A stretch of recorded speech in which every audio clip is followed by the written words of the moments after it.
સિંગવડ નગરના કબૂતરી નદી કિનારે મહાશિવરાત્રિના પવિત્ર પર્વ નિમિત્તે રત્નેશ્વર મહાદેવ મંદિર તથા મહાભમરેચી મંદિર ખાતે ભક્તોની વિશાળ ભીડ જોવા મળી। આ તારીખ 15/2/2026 રવિવારના રોજ સાંજે 5 કલાક સુધીમાં દૂર દૂરથી આવેલા શ્રદ્ધાળુઓએ દર્શન કરી અને ધન્યતા અનુભવી હતી। મહાશિવરાત્રિના અવસરે રત્નેશ્વર મહાદેવ મંદિરને સાફ સફાઈ કરી અને ફૂલ અને લાઇટિંગથી સુંદર શણગારવામાં આવ્યું હતું। વર્ષોથી ચાલી આવતી પરંપરા મુજબ કબૂતરી નદીના કિનારે મેળો પણ ભરાયો હતો, જેમાં નારિયેળ, પ્રસાદ, નાસ્તા, રમકડા, શેરડી અને ખજૂરની દુકાનો લાગી હતી। ભક્તોએ ખરીદી કરી અને પ્રસાદ સ્વરૂપે ખજૂર તથા શેરડી પોતાના ઘરે લઈ ગયા હતા।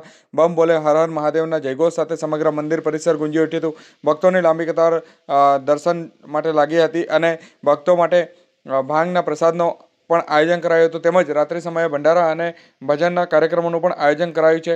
ભીડને ધ્યાનમાં રાખી રણધીરપુર પોલીસ સ્ટેશન તેમજ સિંગવડ વિસ્તારમાં પોલીસ દ્વારા ચુસ્ત પોલીસ બંદોબસ્ત ગોઠવવામાં આવ્યો છે, જેના કારણે સમગ્ર મહોત્સવ શાંતિપૂર્ણ માહોલમાં અને સફળતાપૂર્વક યોજાયો હતો।